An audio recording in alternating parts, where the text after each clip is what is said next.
हाँ अमित जी, मैं ये कहना चाहता हूं कि इस देश के अंदर ये किसने कहा था कि कोरोना 21 दिन में चला जाना चाहिए? इस देश के अंदर ये किसने कहा था कि 1 मई से 18 साल से ऊपर के लोगों को वैक्सीन लगेगी? इस देश के अंदर ये किसने कहा कि कोरोना से अगर आपने कोई ढिलाई की तो नहीं बचेंगे? इस देश में ये किसने कहा था कि सोशल डिस्टेंसिंग के बिना कुछ नहीं होगा? लेकिन उसके बावजूद बंगाल का चुनाव हुआ, केरल का चुनाव हुआ, आसाम का चुनाव हुआ। मुझे आप बताइए, जिला पंचायत का उत्तर प्रदेश का चुनाव हुआ, कांग्रेस को बोलना चाहिए था जिस दिन अनाउंस हुई थी। आचार्य जी देखिए, इस बात पे मेरा एक पॉइंट है और मुझे उम्मीद है आप जवाब देंगे। आचार्य जी, कांग्रेस जिस दिन चुनाव अनाउंस हुआ, तमिलनाडु में चुनाव अनाउंस हुआ, केरल में चुनाव अनाउंस हुआ, 5 राज्यों में चुनाव अनाउंस हुआ, कांग्रेस प्रचार कर रही थी। कांग्रेस को मना करना चाहिए था। ममता बनर्जी पर प्रचार कर रही थी, समाजवादी पार्टी प्रचार करने के लिए गई बंगाल के अंदर, जया बच्चन गई, अनुराग भदौरिया गए, उन रैलियों को हमने लाइव दिखाया अपने चैनल के अंदर। मैं आपसे सवाल पूछ रहा हूं, सबको मना करना चाहिए था। आप ढोल पीटने से क्या होगा?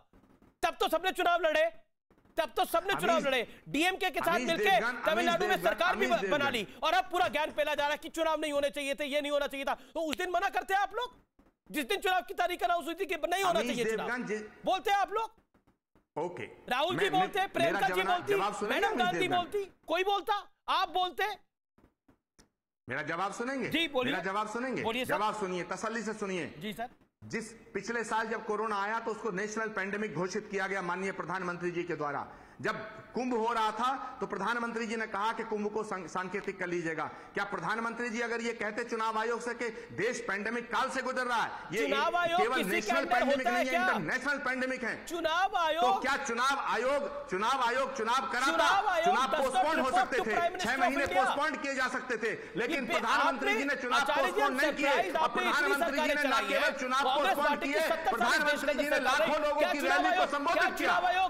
देश का प्रधानमंत्री, क्या कोई चुनाव आयोग अमीश देवगन मुझे बोलने दीजिएगा, अमीश देवगन मुझे बोलने दीजिएगा, अमीश देवगन मेरे साथ अन्याय मत करिएगा, लिंचिंग मत करिएगा मेरे साथ में, मीडिया लिंचिंग मत करिएगा, please don't do that, please मुझे बोलने दीजिएगा, मुझे बोलने दीजिएगा, मुझे बोलने दीजिएगा। प्रधानमंत्री जी चाहते हैं तो चुनाव पोस्टपोन हो सकते थे। B it former prime minister doctor Manmohan Singh, he can वो मतलब कुल मिलाकर वो निर्देश दे चुनाव आयोग को कि चुनाव आगे करिए। क्या कोई प्रधानमंत्री ऐसा कर सकता है? क्या कोई प्रदेश का मुख्यमंत्री ऐसा कर सकता है? बात आपने पूरी नहीं जाने दी। उनके दायरे में नहीं आता है। अगर भारत के प्रधानमंत्री चुनाव आयोग से कहते तो चुनाव पोस्टपोन हो सकता था, लेकिन भारत के प्रधानमंत्री जी ने ये नहीं कहा। भारत के प्रधानमंत्री जी ने लाखों लोगों की रैली को संबोधित किया। भारत के गृह मंत्री ने लाखों लोगों की रैली को संबोधित किया।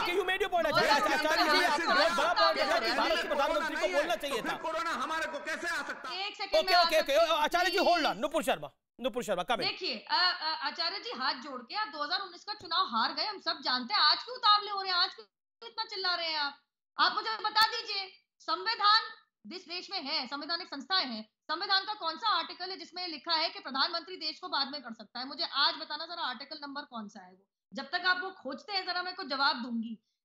देखिए वैक्सीन आया तो अप्रैल हम के चुनाव हारे जीते, वो सवाल नहीं है। सवाल ये नहीं है हम चुनाव हारे जीते, सवाल है देश नहीं हारना चाहिए। आपकी सरकार देश को देखिए अनफेयर है। आचार्य जी, नुपुर जी आप पे नहीं बोली, मैंने उनको ऑडियो ऑफ कर दिया था।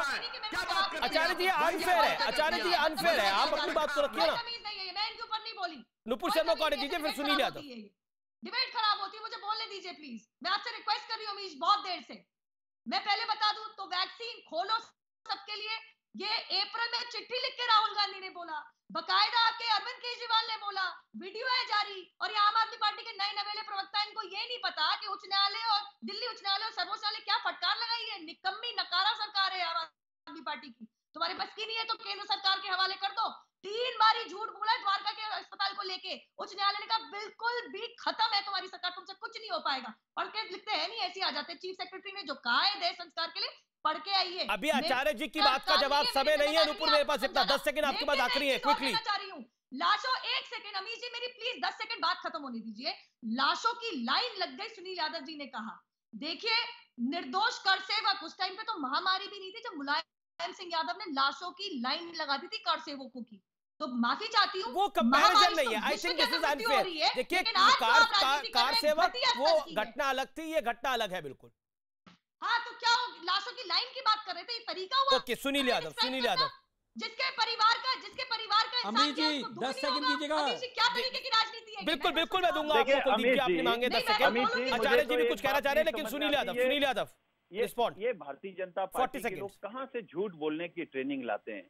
अभी बीजेपी की प्रवक्ता ने कहा पता नहीं कितने मेडिकल कॉलेज खुल गए, एक का नाम ये बता दें या हिम्मत हो तो योगी आदित्यनाथ बता दें।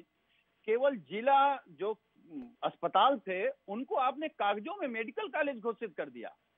नाम बदलने वाले लोग, दूसरे के काम का फीता काटने वाले लोग। मैं तो कह रहा हूं एम्स की बात की, एम्स की जमीन समाजवादी पार्टी ने दी थी और एम्स कांग्रेस सरकार ने दिए थे। आपने क्या किया? आप बताइए ना, कितने एम्बुलेंस किए, कितना स्वास्थ्य विभाग में काम किया? कोरोना में बेईमानी भ्रष्टाचार करने वाली योगी आदित्यनाथ की सरकार। अमित जी, मैं केवल एक सवाल खड़ा कर रहा हूं, हालांकि यहाँ स्वामी जी भी बैठे, सब लोग कहते हैं राम से बड़ा राम का नाम, और वही राम नाम का कफन नोचा गया। ठीक है, और किसके नेतृत्व में? योगी आदित्यनाथ के नेतृत्व में। ठीक है, नुपुर देखिए, आचार्य जी ने एक सवाल उठाया था। ओके, मैं आम आदमी पार्टी का रुख करता हूं। कुलदीप कुमार 20 सेकंड कुलदीप कुमार। समझ आ रहा है, ऐसे चिल्लाएंगे तो कुछ समझ नहीं आएगा। अमित जी मेरा इतना कहना है कि अब ये जो लाशों पर राजनीति करने वाले लोग हैं, ये केवल मुझे इतना बता दें कि आगे टीकाकरण को लेकर जो सुरक्षा कवच आज एकमात्र है, उसको लेकर इनकी क्या पॉलिसी है? क्या केंद्र सरकार के पास कोई नीति या नियत है या नहीं है? आज हमारे सारे ये सवाल आज अरविंद केजरीवाल ने भी उठाया है, बाहर सप्लाई कर दिया गया, संबित पात्रों ने प्रेस कॉन्फ्रेंस करके जवाब भी दिया है। लेकिन मैं रुक करता हूं, एक सेकंड, होल्ड ऑन नुपुर। आचार्य जी ने बोला कि प्रधानमंत्री को इलेक्शन कमीशन को बोलना चाहिए था कि वो चुनाव ना करवाए।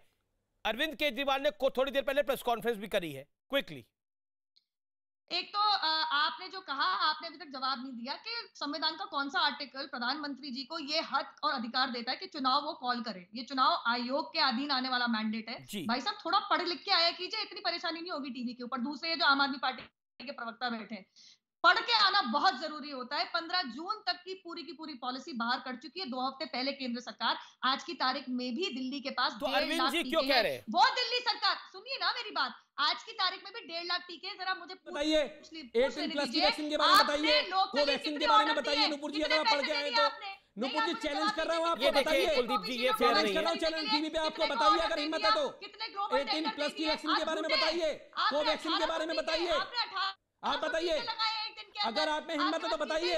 18+ की वैक्सीन के बारे में, युवाओं की वैक्सीन के बारे में बताइए। क्या आपने दिल्ली को कितना स्टॉक दिया है? आप बताइए।